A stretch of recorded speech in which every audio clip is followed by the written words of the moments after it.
Hi, I'm Masaba Gupta. Each week on How I Masaba from Luminary, I talk to one incredible woman about how they do, well, them. These are the inspirational mindsets, necessary daily practices, and only funny in hindsight experiences that have defined and continue to drive our culture's greatest. Reputations are a funny thing. Sometimes they can be these burdens that people carry, and sometimes they become tools that help us move forward through tough times. And being a public figure, this is the reality I live with every day of my life. I have seen, though, more often than not, that once you peel away a big reputation, there is a person with nuanced layers and stories that are much more interesting. Today, I am going to try and do just that. My guest today is one of India's most prominent legal minds. While she's known to be one of the most formidable lawyers around, anyone she has worked with will attest to her ability to deal with sensitive topics with grace, humanity, and sheer empathy. I'm personally so intrigued by her unique perspective on doing things the legal way and the right way, and everything in between. Today, I'm speaking with the acclaimed lawyer, Mrinalini Deshmukh. Mrinalini, thank you so much. We're really, really happy to have you here on the podcast. I want to backtrack on your story a little bit. You decided to take a sabbatical from law when you had your first child, but what's really interesting to me is that you got into family court also pretty much by fluke. Completely. It was Completely. destiny, I would say, completely. And not that I had any special skills or any kind of special qualifications or a kind of a desire to do that. I took a break or a sabbatical for nearly 15 years because both my kids, my son and my daughter, were born gap of 4 years. There was no one. My husband is a professional, so he's very busy. We live in a joint family with my mother-in-law. She was also a teacher, professor of law, professor of Marathi. Wow. So she was very busy. And I didn't believe in leaving my kids with like what today are nannies and things. I don't know, maybe I come from the old school. I said, no, I have to be there. So I took, and by the time they started going to school, they were studying in Bombay Scottish. By the time they started going to a regular school, say it was from 8:30 to 3:30, that's the time I thought I should study. I did my master's. I started teaching. And by which time we shifted to Bandra. Yeah. And Bandra was just next to the family. My residence was just next to the family court. And then I said that if I have to combine my children coming back home and I have to be home by 3:34 by the time their school bus comes, I cannot do that if I'm working earlier I was working in the High Court. Then I said, I must do something. And I said, let me take up family law. It's just next door. And I went with a lot of hesitation. After 15 years, it's like you're a fresh law graduate. You have all those butterflies in your stomach and you are very nervous and things like that. I started with making small applications. And I guess that's how it happened. That's how it started.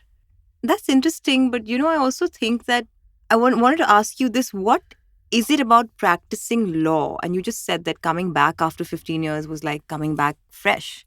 But what is it about practicing law that drew you to it in the first place and also sort of called you back? What is that one thing? So, to be very honest to you, it is also my upbringing. My father was a principal of a government law college. He was a professor of constitutional law. And one more thing about him was that he was very closely associated with Dr. Ambedkar those days when the Constituent Assembly was discussing about the drafting of the Constitution. I have grown up in that environment. And my dad was one person at the dinner table, he would share all these things. So that interest in the subject of law was so natural because we had it for breakfast, lunch, and dinner. Yeah. And that's when we thought of going to law. That's how my father also always wanted me to be a practicing lawyer, but never always he wanted me to be a teacher also. He said, because you can give it back to the society what you've learned. And you can, if you're a good teacher, you bring about good students and good generation of lawyers. So that is the reason law was always there. Though I had taken a choice, it was by choice that I decided to stay back and look after my kids. Within me, I was restless. Within me, I wanted to do. And that is why I said that between my two children, I did my master's in law, which was I had to go only once a week to the college to attend and the rest time. And I can tell you very honestly, my daughter was on my lap. I'm just rocking her like this and I'm studying so this is the way I have done. And, but yeah, it's great. It was great. And it paid off. I'm not aware of that. But I was determined and I said, why not? And I think it was also very challenging for me because I said, why not? Why should I not try it? But if you ask me even now, what would you like to do in the heart of my heart? I would love to do constitutional law. Seriously. I mean, yes, I do family law. Maybe I've gained a lot of experience by doing a lot of things and I've been able to deliver. But my innermost desire has always been to do constitutional law. Yeah. Maybe the next phase. I don't know. There's a very interesting thing you've mentioned in other interviews. You said corporate law deals with objects and family law deals with people. Absolutely. And I know it's a job for you, it's work for you, but do you ever feel the human side in you kick in and be like, I'm a bit disillusioned by what's happening in the world today? For example, we all know marriages aren't what they used to be, right? And we're seeing more and more, sometimes mutual, sometimes bitter separations. But are you disillusioned at all as the human and not the lawyer? So as a human, I do find it very painful. Sometimes I wonder why can't people compromise? Why can't people understand each other? So there are no perfect marriages. There are no perfect couples. It's all a degree of adjustment and compromises. Maybe the earlier generation, that's my generation, probably grew up with that one had to compromise. So probably we also sacrificed a lot of things, which maybe today's generation does not feel the need. And we did it, maybe it was a culturally ingrained, socially ingrained, family ingrained things which happened. We never felt that we did something like a sacrifice. For example, if you tell somebody today, a mother, that you take 15 years of break and get back, they'll say, have you lost it? They want to be back in 2 months. Yeah, they would say, how can you do that? I mean, we can't even think about it. But this was something which I felt I had to do it. Now, whether it was my conditioning, whether it was my upbringing, it was my values. Today, the only regret if I have for this thing is that maybe had I not taken a break, I would have done constitutional law. But otherwise, I've gone back to practice. Yeah. And I've done family law. Yeah. And I worked towards it. That's it. That's it. Yeah. But you're not. You don't feel that in you. So coming back to this, I do feel a little things. But I also, my profession has taught me that tolerance is good. But tolerance does not mean that you take anything that is just dished out to anybody, whether it's a man or a woman. Because your self-respect, your dignity, and the respect in the relationship, I always say that, probably you must have read it somewhere. I said, for me, a marriage is not about love. It's about mutual respect and trust. I said, love is like the icing on the cherry. Of course, you need romance, you need passion, you need all these things. But these are the things which are more for the window dressing. Yeah, the dressing. Yeah. What you really need is mutual respect and trust. Once you have that, that is the edifice on which you can build up the institution.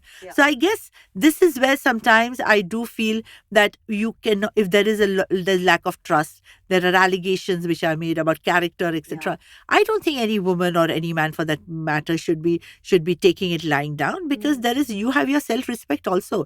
I mean, you have to give into a relationship doesn't mean that you become a martyr. Yeah. So you can't. I mean, you have to find somewhere in between. Yes, the balance in between the two. And that's where sometimes I do feel that what is happening in the society needs to be sort of, corrected in that sense, that then people need to stand up for what their rights are. But at the same time, then I feel when there are children involved and when there are things involved, should you consider your importance or should you give more importance to children? I mean, it's a dilemma. I will not say whether A is right or B is right. I sometimes believe, and I tell this in my interviews also, that for children, it's better to have 2 happy homes than 1 unhappy home. So not have one home where the parents are absolutely fighting and sort of squabbling every single day. They can't take it. It's a very toxic environment. Then might as well have 2 homes which are happy homes. Mom home, happy home, dad home, happy home.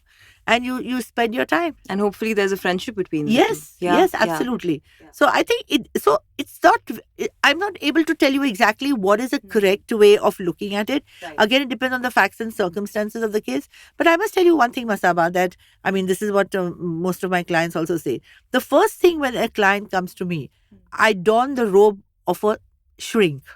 Yes. So I am not a qualified shrink at all. I'm a lawyer, as you know. But with experience, I try and understand. And then I understand that maybe it's an overreaction.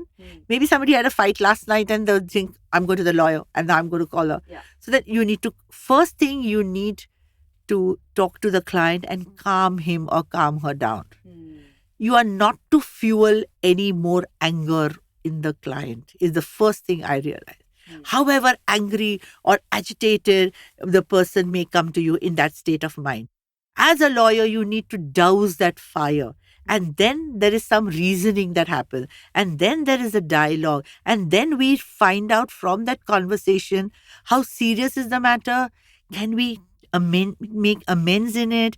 Can I suggest therapy? Can I suggest counselors to them and say, listen, guys, just try this out for 3-4 months. I'm here. I'm not going anywhere. If things work out, well and good. Let's meet only socially over coffee. But if it, God forbid, doesn't work out, we'll start from where we've left. What's the big hurry in doing it today itself? Correct. Yeah. I mean, there's nothing that you need to do it within 24 hours. So I think that's one advice that I always start with my first meetings, depending on the seriousness and things about it. Douse because the you fire. need to douse the fire. Because people come to me in an exceedingly agitated, inflamed state of mind. For Not whatever thinking reason. rationally sometimes. Very irrationally, overreaction, and there's a lot of hurt and pain, which is sometimes, you can't explain why it is there. But first, they're right. But for me to understand, I need to understand them in a better, calmer situation than in their overreaction. Yeah, to understand the core of who they are. Yes, of course. Otherwise, how can you give an advice? Yeah. I can't be advising to reactions. I have to advise to the facts and the circumstances. But are you seeing a shift in this balance that you were talking about between a man and a woman? Are you seeing a shift because the woman suddenly in society has become financially independent? Are you seeing that that's changed the tolerance levels? 100%. I'll tell you one more thing. Initially, when I started my practice, and I'm in this practice the last 20 years, initially when I started, girls used to come to me. They would be only accompanied by their friend or a cousin. Not the parents. Never the parents. And I would ask them, what about your parents? No, my parents are saying, no, you please adjust, please do this, but I can't do it. So they get a friend, Today, increasingly, I'm seeing the parents they are in the forefront. They don't want their daughter to suffer in a given situation. They look for a lawyer. They seek an appointment. They come with their daughter and they try and see whatever help that they can sort of afford to the child and what are the to their daughter and what are the legal rights, etc. So today I'm seeing that shift, that the family is supportive, the girl's family I'm talking about. And secondly, of course, the financial independence. Because earlier you always felt that you were a burden on your parents and then you got married. Now are you going to go tossed back to the parents who are not all come from a good background. Absolutely. And everybody has constraints. And then what do? I don't want to be an additional liability. So I might as well just suffer in silence. Today, that financial independence has given a sense of self-respect, a sense of pride, and a sense of dignity. That even if I am not getting the same lifestyle that I get in this, but if I can survive, I want to lead a very positive and a peaceful, independent life. On your own terms, hopefully. So yes, financial interest. But there are some people who will say this too much of financial independence is causing breakdown of marriages. I don't believe in that. Nor do I. That theory, I don't believe in that because it empowers a woman, and not that the woman takes a step, and I'm making a very responsible statement, of breaking the home only as a last resort. It's never the first option. After emotionally, mentally talking, everybody getting everything, then she does that. So it's not only, and this is not only about a financially independent woman or a dependent woman. This is about every woman. Every woman. Maybe money just gives her that comfort to walk out tomorrow morning. I don't have to think about it. That's the only difference. But otherwise, I wouldn't say it takes a lot of effort for a woman to really take a call that, listen, it's over and I need to move on. Yeah, no, I agree completely. I think it takes a lot to make such a big shift in your own life. You wouldn't do it. Yeah. You wouldn't do it. It can be emotionally very, very sort of, draining. Yeah. But talking about women, and there's many interesting terms that have been used to describe you. And the first time that I heard of you, someone said, oh, she's a shark. She's a shark in the courtroom.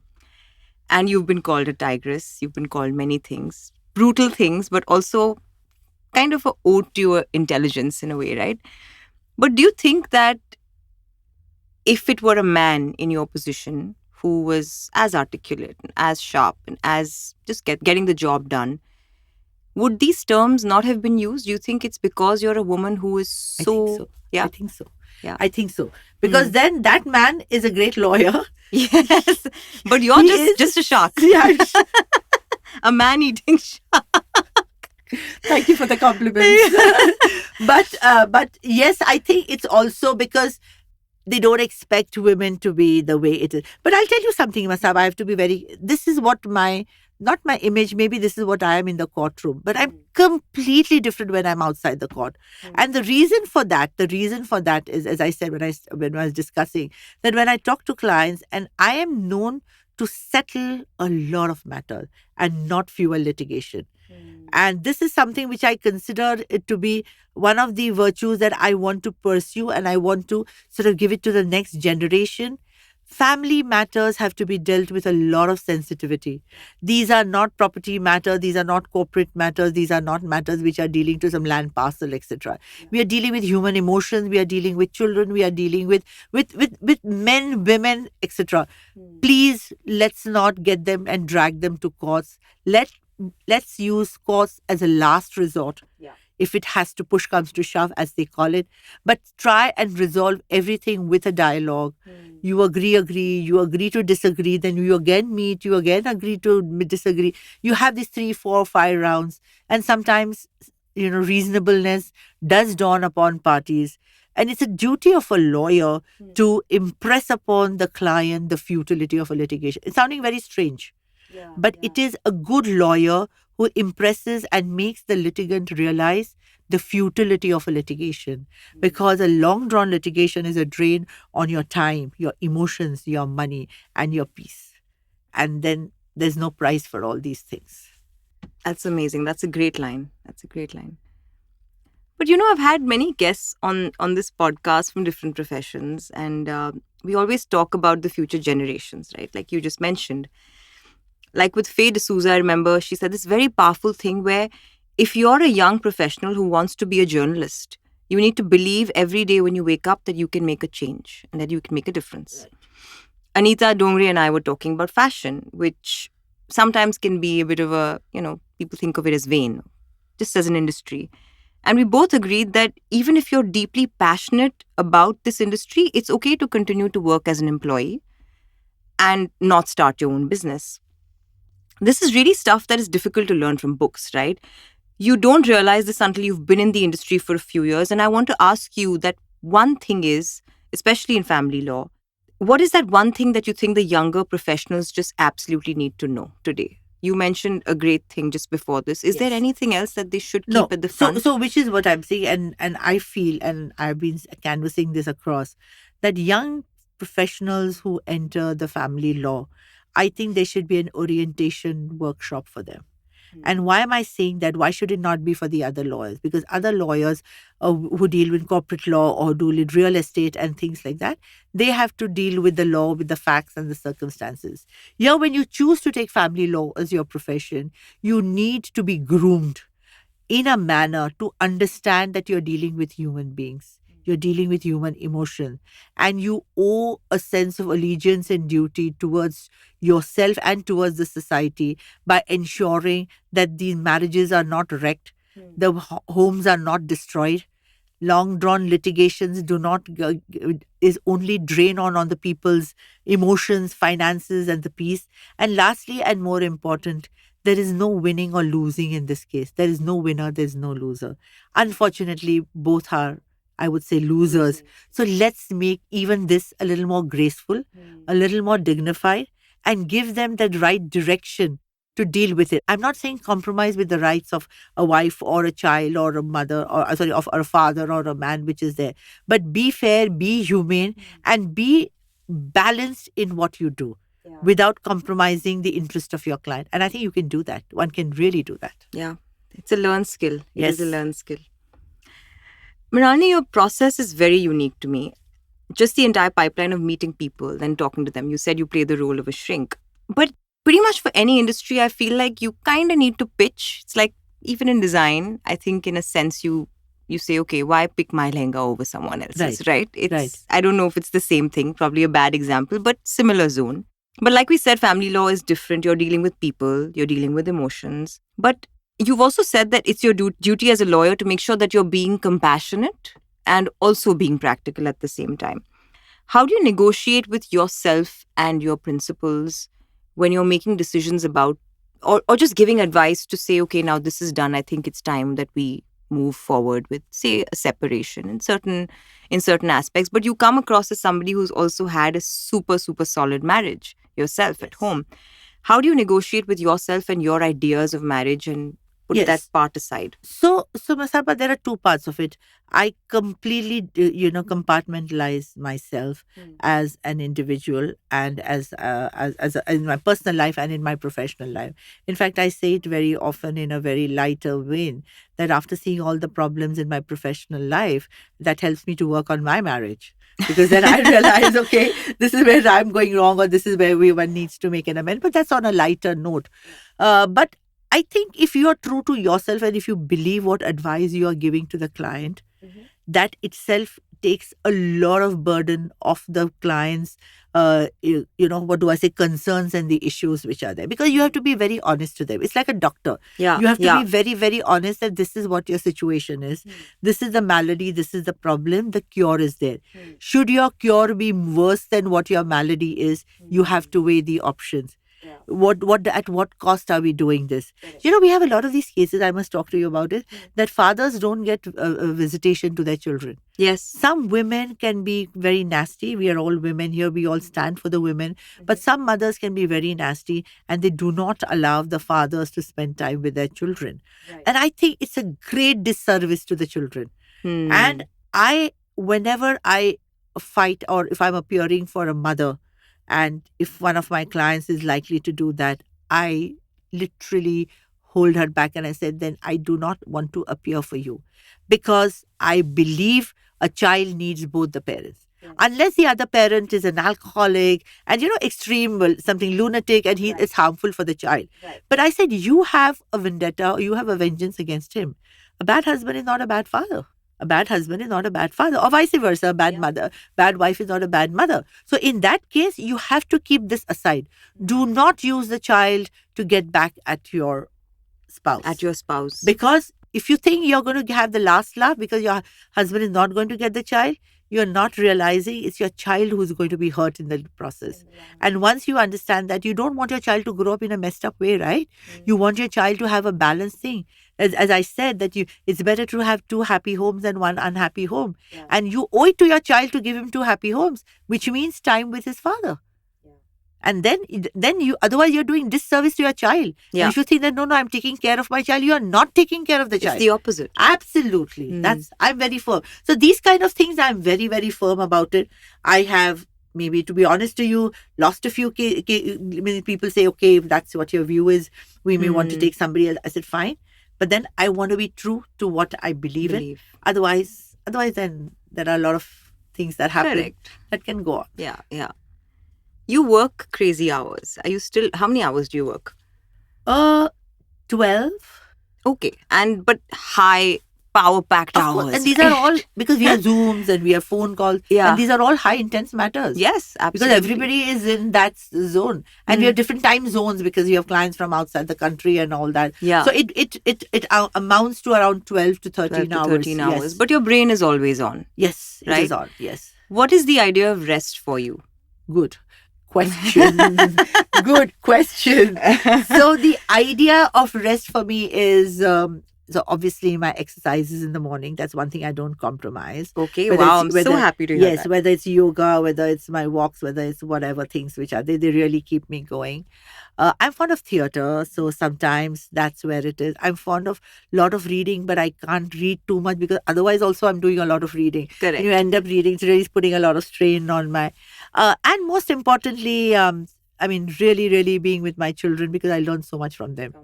I learn a lot from them and I feel, and then, the standard thing which every daughter and son tells his mother, oh, mom, come on, you don't know. Yes, I don't know. So please Which tell is me. why I'm spending time with you. Yes. So yeah, I love being with them. So Saturdays, Sundays are not Saturdays actually. Only Sundays are only family lunches and things like that, and that's very.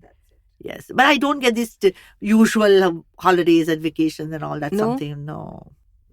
I mean, I think people keep asking me what I do, and I love the beach. But Yes. even when I'm on the beach, I'm thinking.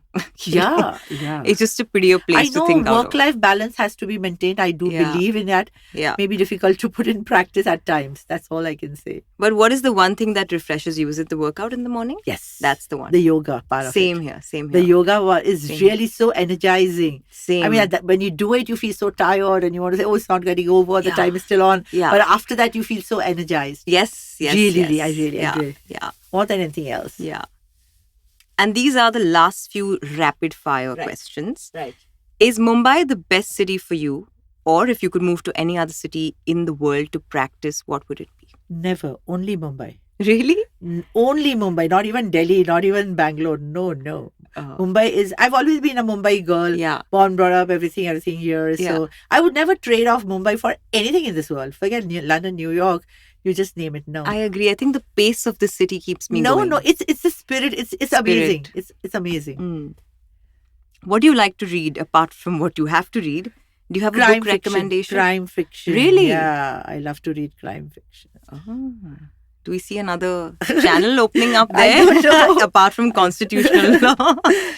What's the one debate that you really want to sit on a panel for? Uniform Civil Code. Uniform Civil Code. Could you Yes, tell us? I'll tell you what Uniform Civil Code is. Mhm. Today we have personal laws. Yeah. And that personal laws are one is a Hindu, one is a Christian, one is a Muslim. We have different laws. Yeah. We have no uniformity in them. And as a result of which, the maximum compromises have to be made are by the Muslim women because they are governed by the Sharia laws. And they are not governed by the civil code, which otherwise you and me are governed by that.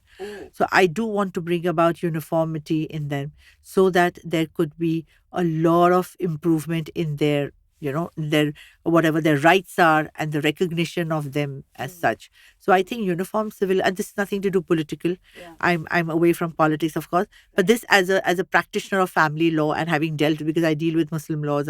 So like this triple talaq judgment which came was an amazing thing. Yes. That is elevating the status of that section of the women Correct. who otherwise were. But there are many more such problems that they face, and even other community people. And I don't know whether you know that, but it is under the law, Hindu law and Parsi law is the only law where it's so gender equal that even a husband can ask for alimony. Yes. Yes. I'm aware. Yes. So the Hindu law, the husband can ask for alimony, and the Parsi law, the other ones they cannot. But I'm saying that's one of the things. But the other thing is that this needs to be had, because if you can when you have a uniform criminal law, there's a penal law. Why not have a uniform civil law? Inheritance. That's where some section of the, I don't want to get more into the debates, but inheritance is where some section of the society of some religion, they suffer very badly as compared to the other counterparts who have better rights in inheritance and things like that. So there are various aspects of these things which I would like to sort of, get into it to bring about uniformity to a large extent. And what's next for you? What's a work project or opportunity that has been lurking on the horizon? So there is no opportunity lurking as of now, but what would I like to do? And I don't know, I don't know whether this is the platform to say, but maybe like to get into politics. Oh. Because I feel at some point of time, if that can be some difference that you can make to somebody's things with your experience, with one's experience and a little bit of background, then I think, because everybody shuns politics. No, don't go to politics. Yeah, It's not. yeah. It's not a great place to be there. But then everybody does that, then that place remains the way it is. So that's one desire. I don't know. Inshallah, let's see what happens. So you will never retire. Obviously, that word doesn't exist. No. In fact, my dream is to die in the courtroom. Oh gosh. Yeah. I mean, it may sound very dramatic or it may sound very sort of theatrical, but that's really one of the things. I mean, that's really with your shoes on, as they call it. Yeah. So that's no. There's no question of retiring. There's I mean, no and question. I hope God gives me that energy, because at the end of the day, you may want to do a lot of things, but you need to have the energy. But if I've given the energy, I mean, I would like to make the fullest use of it. Also, I would also indulge a lot in writing. That's what I plan to do now, because some of the things that I have seen in the course of my practice, it's really truth is stranger than fiction. Yeah. So would like to sort of share that only. Some could be very anecdotal, some could be, life learning lessons. So it could be a mix of both, Yeah, That's- yeah. And last question. You've been called many things, but what is the one word that you hope people will use to describe you in the future? One word that I would like them to describe me, that she's one of the finest human beings. That's nice. That's all. Thank you so much. It's been an Thanks. absolute honor talking to you. In the next episode of How I Masaba, I am speaking to the renowned literary editor and publisher, Chikki Sarkar. You were listening to How I Masaba only on Luminary. The podcast is produced by Monisha Singh Katyal and Rainshine Entertainment. Ritika Bajaj is our creative producer, and Palash Kulkarni is our executive producer. The research for this episode was done by Anushka Mukherjee. The mix engineer for this episode is Ankit Thakur. Artist management by Versus Entertainment LLP. The music supervisor for the episode is Ankur Srivastav. The episode was recorded at Bayout Studios, Mumbai.